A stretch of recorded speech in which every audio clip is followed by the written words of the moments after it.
මේ දිනවල විශේෂයෙන්ම ලෝකයේ තුල ඇති වී තිබෙන තත්ත්වයත් සමග බොහෝ දෙනෙකු වැඩිපුර කාලයක් ගත කරන්නේ නිවස තුලමයි.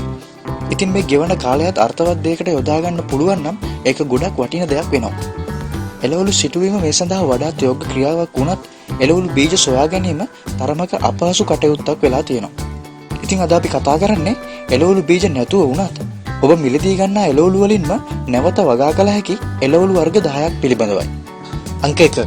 අර්ථාපල් සහ බතල.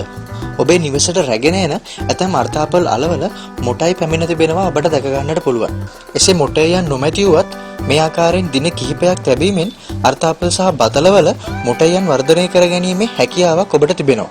අඟල් 3ක් 4ක් පමණ දිගට මුල් වර්ධනය වීමෙන් පසු ඒවා සුදුසු බඳුනක පැලකිරීමෙන් මාස 3ක් 4ක් වැනි කාලයකින් අර්ථාපල් සහ බතල අල අස්වැන්න ලබා ගැනීමේ හැකියාවක්ද තිබෙනවා.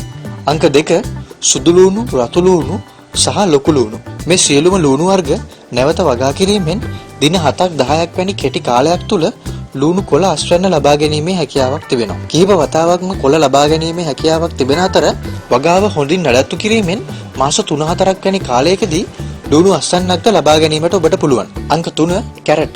ඔබේ නිවසට රැගෙන එන කැරට් අලවල ඉහළ කොටසේ සිට අඟලක් පමණ පහළින් කැරට් අලය කපා ඉහළ කොටස සුදුසු බඳුනක වගා කිරීමෙන් කැරට් නැවත පැල කර ගැනීමට පුළුවන්. නමුත් මෙහිදී කැරට් අල වර්ධනය නොවන අතර කැරට් කොළ ආහාර සඳහා ලබා ගැනීමේ හැකියාවක් ඔබට තිබෙනවා. ඒ වගේම මාස 2ක් පමණ ගත වූ පසු එම කැරට් පැලවල මල් හට ගන්නා නිසා මල් මේරූ පසු කැරට් බීජ ලබා ගැනීමේ හැකියාවක්ද තිබෙනවා. අංක 4. ලීක්ස්. නිවසට රැගෙන එන ලීස් ගස්වල අග කොටස අඟලක් පමණ පහළින් කපා සුදුසු බඳුනක පැලකිරීමෙන් ඉතාමත් කෙටි කාලයකින් නැවතත් ලීක්ස් කොළ ලබා ගැනීමේ හැකියාවක් ඔබට තිබෙනවා. මේ ආකාරයෙන් කිහිප වතාවක් වුවද ලීක්ස් කොළ ලබා ගැනීමේ හැකියාවක් තිබෙනවා. අංක 5. ගෝවා.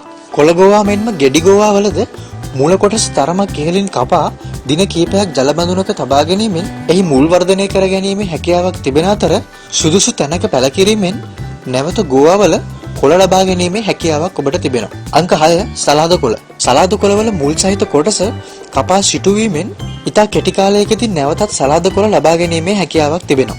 අවශ්‍ය නම් පස්රහිත නිර්පාංශු වගාවක් ලෙස වුවද සලාද කොළ වගාව කරගෙන යාමට ඔබට හැකියාවක් තිබෙනවා. අංක 7. නිවිති. නිවිති කියන්නේ ඉතාමත් පෝෂ්‍යදායී පලා වර්ගයක්. නිවසට රැගෙන එන නිවිති දඬු නැවත සිටුවීමෙන් දින කිහිපයකින් නිවිති කොළ නැවත ලබා ගැනීමේ හැකියාවක් ඔබට තිබෙනවා.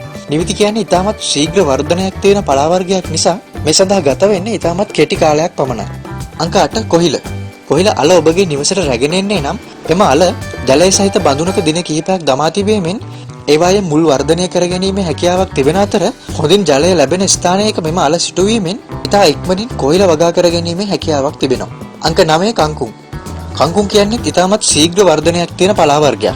පස් මාධ්‍ය භාවිතා කරලා වගේම නිර්පාංශු වගාවක් ලෙස වුණත් කංකුම් වගාව කරගෙන යන්න පුළුවන්.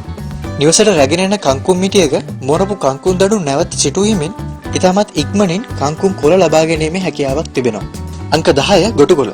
ගොටුකොළ මිටියක තිබෙන මුල් සහිත කොටස දිනක් පමණ ජල බඳුනක තබා තැබීමෙන් ඒවායේ මුල් නැවත වර්ධනය කර ගැනීමේ හැකියාවක් තිබෙන අතර සුදුසු ස්ථානයක වගා කිරීමෙන් අනතුරුව ඉතා ඉක්මනින් සාර්ථක ගොටුකොළ වගාවක් ලබා ගන්නට ඔබට පුළුවන්. මේ ආකාරයෙන් නැවත නැවතත් වගා කරගත හැකි එළවලු වර්ග බොහෝමයක් තිබෙන අතර මේ දිනවලදී ඔබගේ කාලය මේ සඳහා යොමු කිරීමෙන් පෝෂ්‍යදායී එළවලු වගාවක් තිබෙන සාරවත් ගෙවත්තක් බවට ඔබගේ ගෙවත්ත පත් කර ගැනීමේ හැකියාවක් ඔබට තිබෙනවා. ඉතින් ඔයා දන්න මේ වගේ තවත් එළවලු වර්ග තියෙනවා නම් පහලින් කමෙන්ට් කරගෙනම යන්න. මේ වීඩියෝ ඔයාට වැදගත් වුණා නම් ලයික් එකක් දාන ගමන් පහලින් තියෙන රතු පාට subscribe button එක click කරලා අපිව subscribe කරන්නත් අමතක කරන්න එපා. තවත් මේ වගේ වටිනා වීඩියෝවකින් හම්බෙනකන් ගිහින් එන්නම්. ඔයාලට සුබ දවසක්.